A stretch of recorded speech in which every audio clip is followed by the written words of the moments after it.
What is up, CMR? So, it's been a couple weeks, I think, since I did my last video. As you guys know, I don't really do these things often. But for those of you familiar with the video, I kind of challenged some of those big YouTubers like Jay, Steve from Gamers Nexus, and Paul from Paul's Hardware. I'm gonna be honest with you, I've never seen a single video from Paul's Hardware. I have no idea who he is, but I did hear Jay mention him. A lot of people took the video I made and the challenge I made way out of context. And I mean, it was all in good fun. I don't regret making it. I wasn't trying to spite anybody. I wasn't trying to be a dick. But I mean, this is the internet. And, you know, I had a good time responding with some of you guys and just talking about it. But some of you guys really did take it a little bit too far. It didn't really bother me personally. I don't really care. It's the freaking internet. I was never one, never will be one to take things personally. But it was really weird. I mean, it was a dynamic I've never experienced before. A lot of people just taking what I said and taking my whole challenge and just taking it way out of context as if I'm attacking Jay. And I didn't understand that. I still don't, to be honest, but I can accept it for what it is. I mean, the guy has a huge following on YouTube, of course. And same with Steve from Gamers Nexus and Paul from Paul's Hardware, and of course Linus from Linus Tech Tips. But my goal originally, for those of you who haven't seen the video, was just to challenge them to a friendly competition with, you know, their RTX 2080 Ti cards with the NVLink in Time Spy Extreme, just to spice things up a little bit. I didn't expect anybody to respond, and they didn't, of course. I don't really care. Whether they've seen the video or not, I don't know. Once again, don't care. But it did get people talking, and it got people interested in overclocking and benchmarking. And from what I understand now, Steve is getting a little care package from Roman Hertang. I don't even know if I'm pronouncing that right. I've never been good at pronouncing last names. Also known as Durator.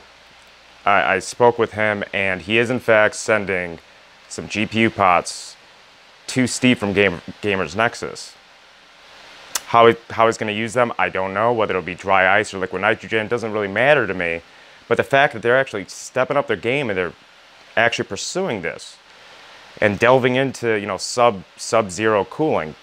I mean, well below sub-ambient, but sub-zero cooling. To me, it's really cool. It's exciting. I'm enjoying watching it. And the fact of the matter is, these guys have a huge influence on the PC community as a whole. So to see them in this friendly competition now delving into something that, quite frankly, they've never really done before. I know Jay has played around with it. He had Vince, also known as the Kingpin, over.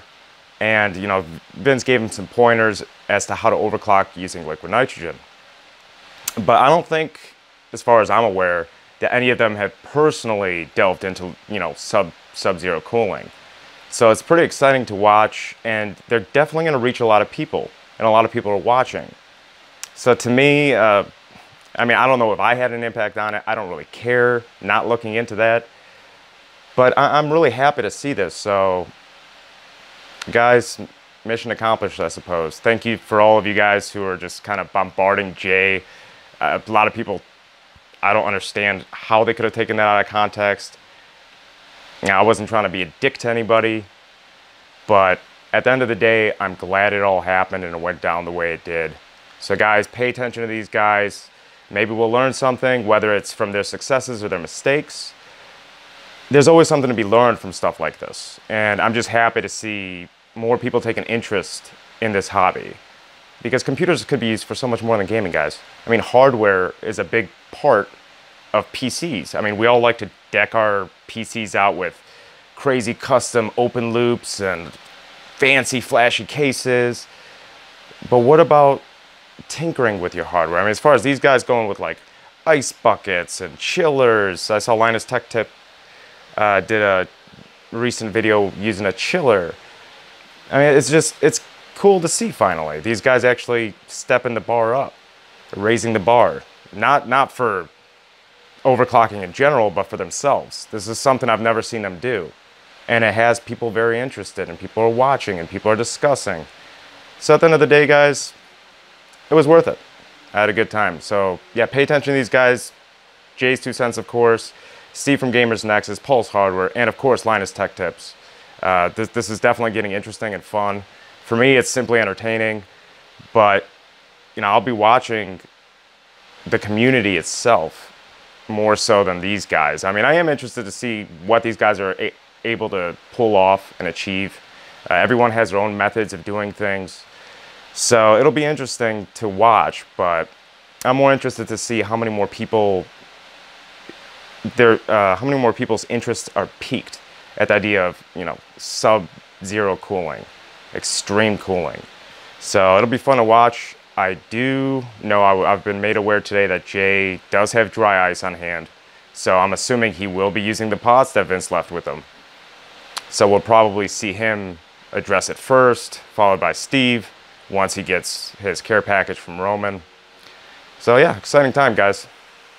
Exciting times. And for those of you guys who have seen my post recently in CMR about the 1080 or the GTX 1070 that my buddy from work gave me, this thing is pinned, the fan curve is pinned at 100% all the time from post. As soon as I turn the thing on, it's just stuck at 100%.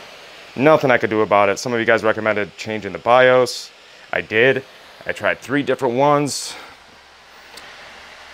And check this out. What is that at? 4,300 some odd RPMs. Doesn't matter what I do. 40%. Still 4,300 RPMs. Nothing I could do. Can't shut them off, can't turn them down. It's just capped. So, yeah.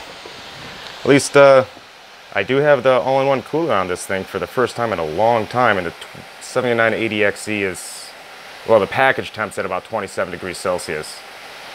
And there's no liquid metal under it anymore, of course. There's Kingpin KPX under the lid, and Kingpin KPX on top of the lid, on top of the IHS, and it's running on an Arctic 360 all-in-one, and this thing's staying nice and cool. So, all right, boys and girls, of course, CMR for the win.